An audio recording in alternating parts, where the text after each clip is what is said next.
Hi guys, welcome to Be Good Farm. My name is Heather. I am a second year flower farmer here in central northern Arkansas in zone 8A. And today I wanted to go over some flower math with you. Now, if you're anything like me, when you were trying to do your research and trying to figure out how much space do I need to grow my flowers, everybody says it depends, it depends, it depends. And the terrible answer is it really does depend. But if you use the recipe and the example I'm going to give to you, it'll give you a good idea of how much space you might want to grow for your own flowers.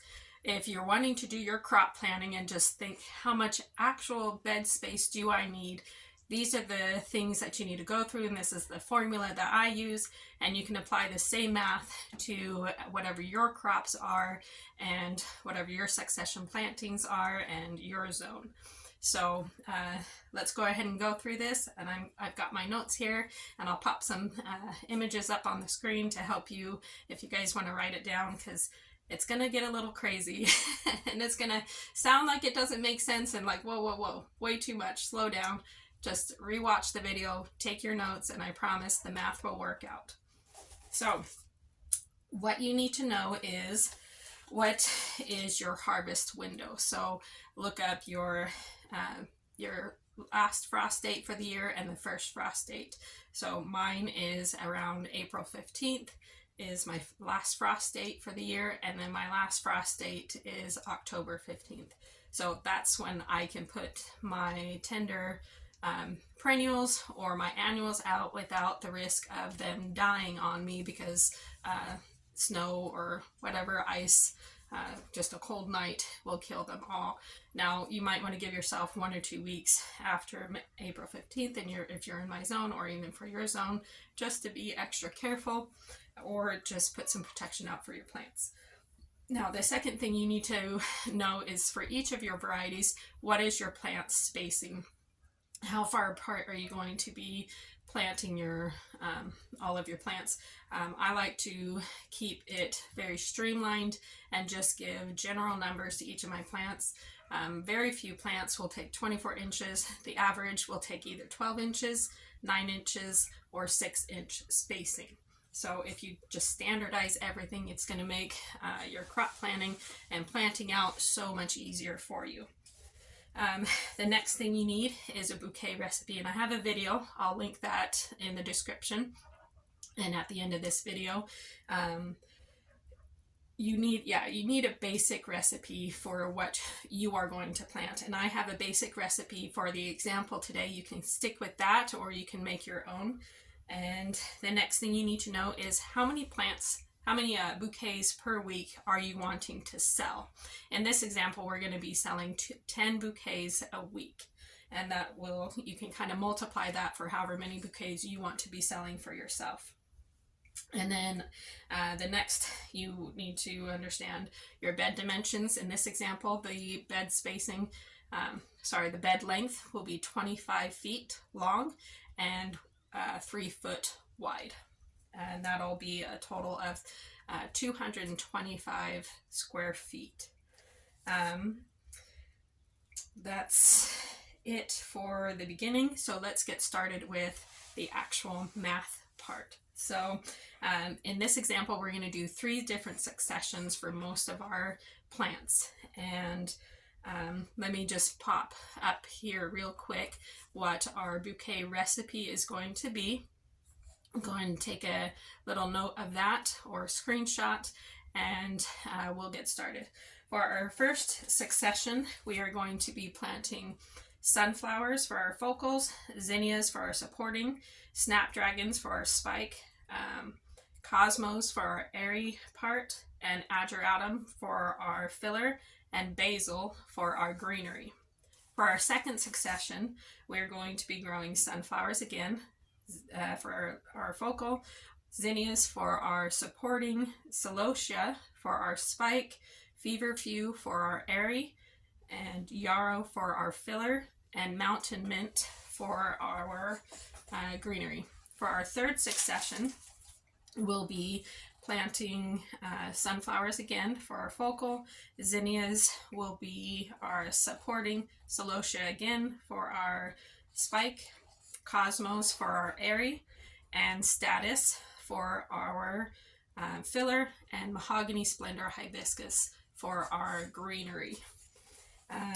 So what you need to understand also is, in order to get this math complete, you need to know your stems per plant. And I'll give you all the stems per plant for these varieties. Comment in the comment section below if you have a question about some. I have stems per plant for quite a few varieties, so you can just comment below, or you can research it. Some of them are hard to find. I had to go through like agricultural journals from like 10 years ago to get some of these because nobody really tells you the stems per plant. It's so annoying. But for us, I'm going to go over the basics. So our sunflowers have 1 stem per plant. I'm planning on the Pro Cuts. Zinnias have 12 stems per plant. Snapdragons have 7. Cosmos have 8. Ageratum has 8. Basil, you can get about 7. And Celosia, you can get about 10. Feverfew, you can get 8. Yarrow is 6. Mountain Mint is average 12. And then Status is an average of 12 stems per plant. And Mahogany Splendor is a really great one. It's 15 stems per plant. Okay, so now that we know how many stems per plant each variety makes, we need to know how many of those stems we'll need from each plant each week to fill our recipe. And then we multiply that by 4 weeks, because each of these varieties will give you about 4 weeks of blooms, with the exception of the sunflowers. That's a 1 cut. And so whatever amount of stems we need, we're going to, per week, we're going to multiply by 4. So for your first succession, you would need 10 stems per week multiplied by 4, that's 40. So from now on, I'm just going to give you the numbers of stems you would need for the 4 weeks for each of these varieties. So in your first succession for zinnias, you need 160 stems, Snapdragons 120, Cosmos 80, Ageratum 120, and Basil you would need 80 stems in your, it's a little windy, in your, to make bouquets for the 4 weeks. That'll give you 40 bouquets. In your second succession, you'll need pretty much the same for each of these, the different varieties. Now, each of these varieties have a different plant spacing. So sunflowers, I plant them 6 inches apart, and I plant them on a square. I know that some places will tell you, 3 feet apart, but then 18 inches in a row. To make it easy, it's just going to be on a grid square type of pattern when we're putting our crops in the ground. So sunflowers, you can plant those 6 inches apart. And then zinnias, you can plant those 9 inches apart. Snapdragon 6 inches, Cosmos 12, Ageratum 9, Basil 9, Celosia 9, Feverfew 9, Yarrow 12, Mountain Mint 12, Status 12, and Mahogany Splendor 24 inches. So now that we know how many stems we need per succession, we're now going to lay out our beds to kind of know how much space that we'll need. So if we need, so with the sunflowers, let me go over that. Because sunflowers are a quick blooming variety, usually they're done in 60 to 65 days. We're going to use the same space twice. And so in order to get sunflowers, we're going to plant for 10 weeks. And then after the 11th week, we're going to take out the plants from the first week, if you hadn't done that already, and then replant for your 11th week all the way down to your 16 weeks, or your 12 weeks. So with your sunflowers, let me just say this real quick. How many plants can you put into your rows per foot? So if it's on a 12-inch spacing, you can fit 3 of them per foot. This is like a linear foot, not a square foot. So if you have 3 feet, the 3 feet by 1 feet rectangle, that's going to fit your 3 plants. 9-inch spacing, you can fit 5 in a linear foot, and your 6 inches plant spacing, you can fit 10 plants. So in order to get, so I hope all that makes sense. So keeping that plan in mind, we are going to be going over how much space you need for each of these successions. So your zinnias, with all 3 successions of your zinnias, you'll need a total of 15 linear feet in your garden beds. And so each succession will be 5 feet of planted zinnias. So the first month is 5 feet, the second month is another 5 feet, and the last succession is another 5 feet. The next one on the list, if we're just combining all, what we're going to be doing is we have our 3 foot rows, or 3 25-foot rows, and we're just going to put all 3 successions into those 25. We're not really going to worry about pulling out any plants and replacing them with anything else, just to make it easy, with the exception of the sunflowers, because some of these, like zinnias, I can get 6 weeks off of it before it really starts to die and get disease. And so after the 6 weeks, after the blooms start just declining, you can go ahead and cut those out so you don't spread disease to the other plants.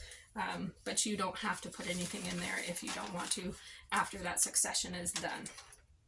And so the next one, so all of these, all the plants for all 3 successions, I'm just going to go through the whole list. Your snapdragons, those you would need 2 feet of snapdragons, but honestly, they're so pretty and you might want to add a little bit more. So you know, you have about 8 feet of space that's unused. So I would plant, even though you only need 2 feet, I would plant at least 3 or 4 feet, just because they're just the best. I love snapdragons. And you can even do like a mini succession, like every 2 weeks of your snapdragons get continuous blooms. And if you plant the right type of snapdragons, you can get blooms all season. But we're not going to go over that in this video. So cosmos, you have 2 successions of those cosmos, one for your first succession and then your third.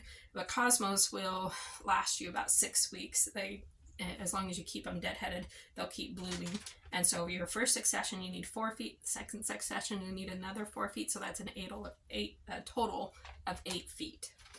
Excuse me, this is a lot of talking, a lot of math. So I hope you're following along. Okay, so ageratum, that would need 5 feet, and we're only doing 1 succession of that. And basil, we're only doing 1 succession of that. However, if you really like it, there is extra space. I would recommend planting extra of the basil, like maybe a second succession of the basil. You only need 3 feet of that basil. The next one will be celosia. You have 2 successions for your first one and your second one. Yes, that's correct. And so each of your celosia would take 3 feet per succession, with a total of 6 feet. Your statice usually blooms at the end of the season, the end of the summer, and it'll keep coming and coming. So you might be able to use that like extended throughout some of the other like successions. You can keep cutting them and putting them in the bouquets when you weren't really planning on it. But that would be for the third succession. You would need 4 feet of that. Now, feverfew is a perennial, and so this is something that you would want to keep in your beds, and you won't have to keep replanting this one. It'll just keep coming up for you again and again, and each year you're going to get more blooms, and it's just going to get better and better, and each of the perennials will do this for you. So feverfew, you would need 3 feet of that. Your yarrow is also a perennial. Make sure you're getting a first year flowering yarrow. You'll need 7 feet of that. Again, second year, you're going to get a lot more blooms, which is awesome, really great.